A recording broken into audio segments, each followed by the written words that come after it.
아스카 시대 후기 중앙 집권 국가로의 성장. 다이카 개신 646년 쿠데타를 주도했던 나카노우의 태자는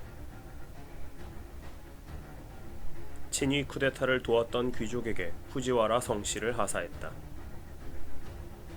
하지만 늑대를 몰아내니 호랑이가 온다고.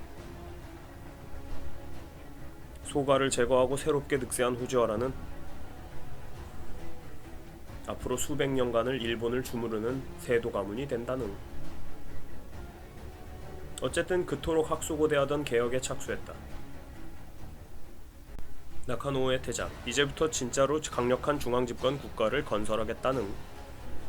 그리하여 646년 새로운 법령이 선포되었으니 모든 토지와 백성은 국가의 소유. 앞으로 호적을 만들고 그에 따라 토지를 분배하겠다는. 이는 호족의 부와 권력의 원천인 땅과 백성을 빼앗아 국가가 직접 강력한 영향력을 행사하겠다는 포고령이었다. 후지와라, 너희 왕토 사상 못 들어봤어? 원래 땅은 모두 덴노의 소유라고. 그리고 이를 실천하기 위해 지방의 고쿠시와 군시를 파견했다. 가서 공무원으로서 책임을 다하라는. 넵.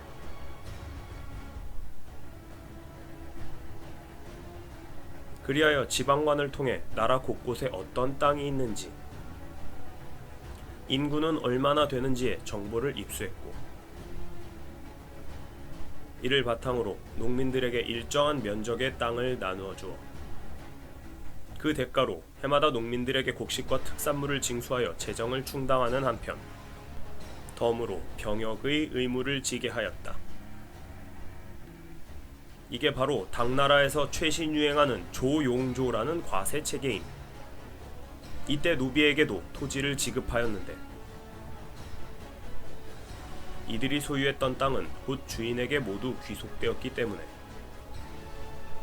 오히려 빈부격차가 커지는 요인이 되고 말았다. 안와, 실수했나? 다만 이러한 개혁이 당장 실현된 것은 아니었다. 권력 기반과 재산을 잃게 될 호족들의 반발이 어떠했겠는가. 하지만 급변하는 해외의 사정이 이런 불만을 잠재워버렸으니 바로 660년 오랜 동맹국이던 백제가 멸망해버린 것이다.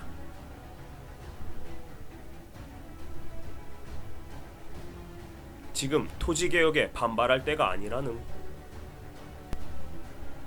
맞아, 이럴수록 덴노 중심으로 똘똘 뭉쳐야지. 그리하여 덴노에게 충성을 약속하는 호족들의 서약이 줄을 잇게 되었으니 하하하.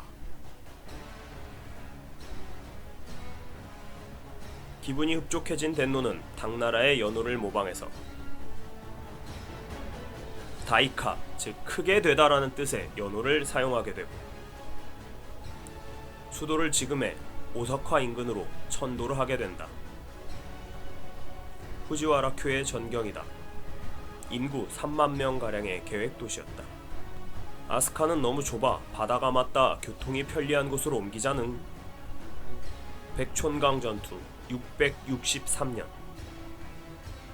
하지만 다이카 개신이 크게 시료를 거둔 것은 아니었다.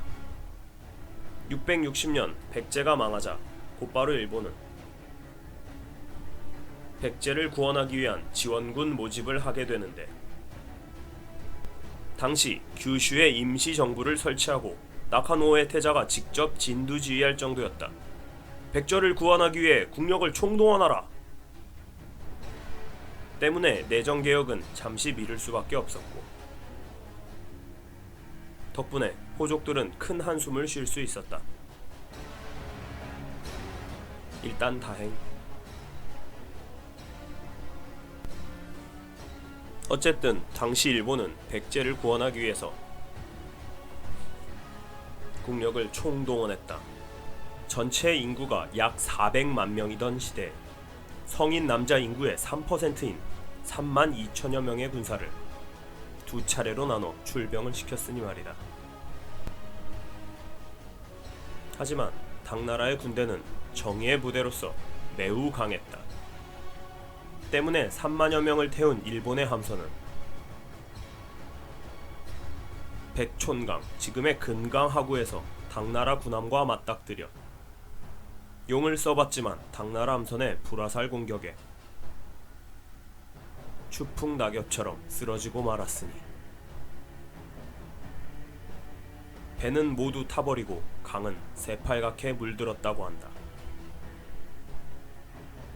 뜨아 전멸. 당시 일본은 왜 그토록 망한 나라 백제 부흥에 집착했던 것인가? 백제 다음에 자신들의 차례가 될 수 있다는 위기감만으로는 자진해서 달려간 행위까지 납득이 되질 않는다. 그런데 일본 서기에 이런 기사가 있다. 아, 백제의 최후 거점인 주유성마저 무너졌으니 이를 어찌한단 말인가? 이제 조상의 분묘가 있는 곳을 어찌 갈 수 있단 말인가? 일본인들에게 백제는 단순한 왜국이 아니었구나. 어쨌든 백총강 전투의 패배 이후 일본 조정에는 커다란 파문이 일었고 신라와 당이 침입하지 않을까 하는 두려움에 이후 3-4년 동안 쓰시마, 규슈 일대에 성을 쌓고 봉화대를 세우며 침략에 대비해야만 했었다.